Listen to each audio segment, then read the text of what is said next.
नमस्कार, मैं हूं अंकुर और आप देख रहे हैं सत्यहिंदी.com। एक नजर डालते हैं अब तक की सुर्खियों पर। पूर्व क्रिकेटर यशपाल शर्मा का मंगलवार को हार्ट अटैक से निधन हो गया है। यशपाल शर्मा 1983 में विश्व कप जीतने वाली भारतीय टीम के हीरो रहे थे।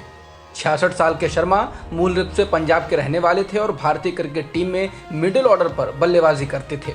शर्मा ने भारत के लिए 37 टेस्ट मैच खेले थे और इसमें 1606 रन बनाए थे। इसमें 2 शतक और 9 अर्धशतक शामिल हैं। यशपाल ने 42 वनडे मैचों में 883 रन बनाए थे। यशपाल शर्मा ने 1979 में इंग्लैंड के खिलाफ मैच खेलकर अपने क्रिकेट जीवन की शुरुआत की थी। उत्तर प्रदेश और असम में 2 बच्चों को लेकर लाए जा रहे कानून पर काफी चर्चा हो रही है। कुछ नेता इसका समर्थन कर रहे हैं तो नीतीश कुमार और विपक्षी पार्टी के नेता इस तरीके से कानून लाने का समर्थन नहीं कर रहे हैं। हालांकि जबरदस्ती परिवार नियोजन के पक्ष में तो भारत सरकार ही नहीं है, ऐसा खुद भारत सरकार ने दिसंबर 2020 में सुप्रीम कोर्ट में दायर एक हलफनामे में कहा था। सरकार ने कहा था कि भारत सरकार परिवार नियोजन में जबरदस्ती के खिलाफ है और डेटा दिखाता है कि दंपति खुद औसतन 2 से अधिक बच्चे नहीं चाहते हैं। हलफनामे में कहा गया था कि भारत में परिवार कल्याण कार्यक्रम स्वैच्छिक प्रकृति का है, जो लोगों को अपने परिवार का आकार खुद तय करने और परिवार नियोजन के तरीकों को अपनाने के लिए बाध्य नहीं करता है।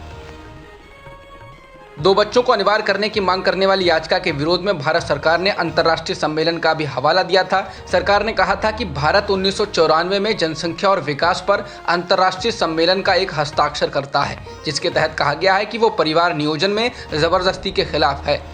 हलफनामे में सरकार ने यह भी कहा था कि अंतर्राष्ट्रीय अनुभव से पता चलता है कि एक निश्चित संख्या में बच्चे पैदा करने के लिए कोई भी जबरदस्ती करने से प्रतिकूल प्रभाव आते हैं। हालांकि यूपी में आ रहे जनसंख्या नियंत्रण विधेयक में 2 से अधिक बच्चे वालों को सरकारी योजनाओं का लाभ न मिलने, सरकारी नौकरी और स्थानीय चुनाव लड़ने से वंचित रखने जैसे प्रावधान रखे गए हैं।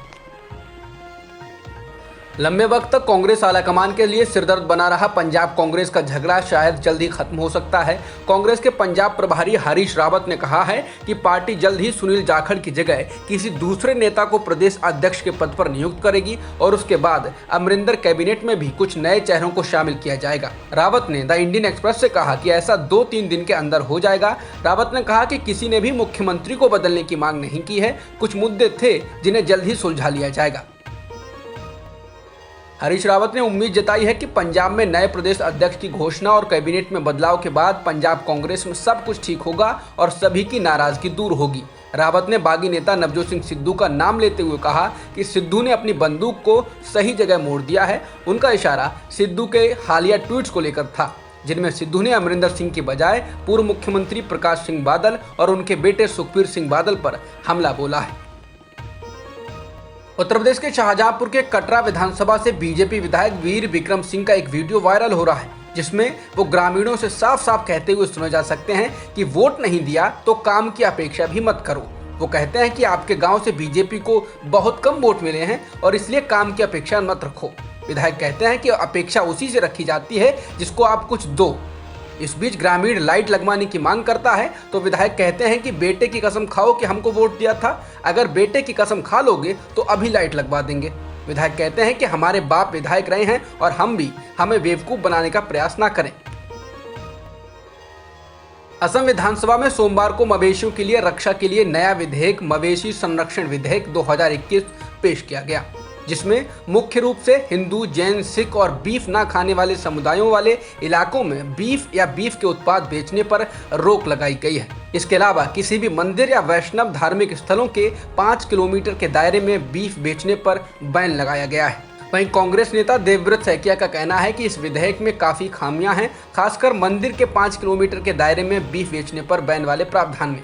उनका कहना है कि ऐसे तो कोई भी कहीं भी पत्थर रखकर मंदिर बना सकता है, इससे बहुत अधिक सांप्रदायिक तनाव बढ़ेगा। सुप्रीम कोर्ट के न्यायाधीश DY चंद्रचूड़ ने सोमवार को कहा कि आतंकवाद विरोधी कानून का असहमति को दबाने के लिए दुरुपयोग नहीं किया जाना चाहिए।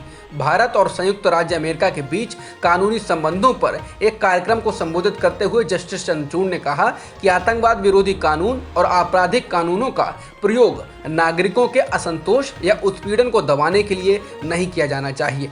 उन्होंने कहा कि जैसा कि मैंने अर्नब गोस्वामी बनाम राज्य में अपने फैसले में उल्लेख किया है कि हमारी अदालतों को यह सुनिश्चित करना चाहिए कि वे नागरिकों को आज़ादी से वंचित करने के खिलाफ रक्षा की पहली पंक्ति में बनी रहें।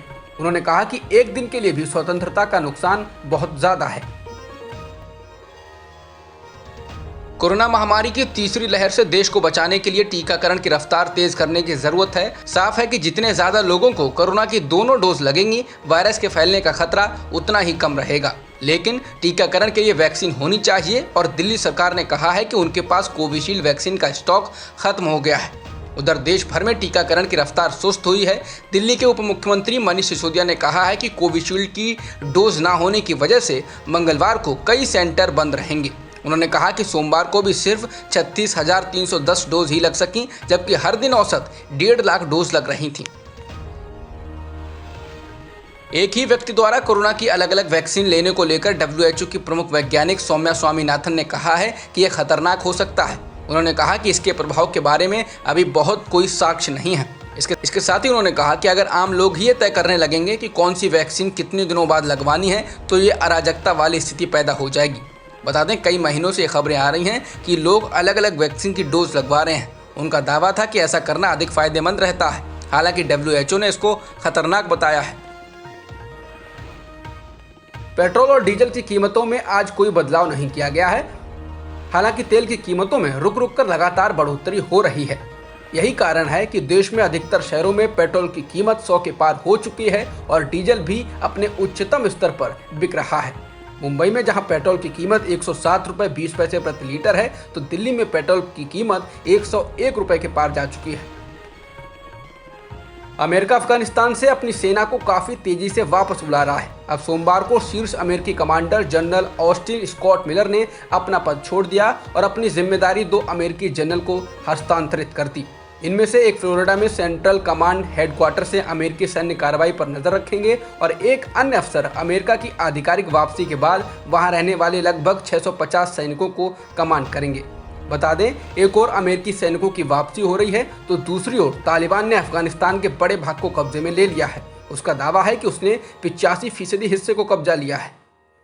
अब तक की खबरों में इतना ही। बाकी खबरों के लिए बने रहिए सत्यहिंदी.com के साथ।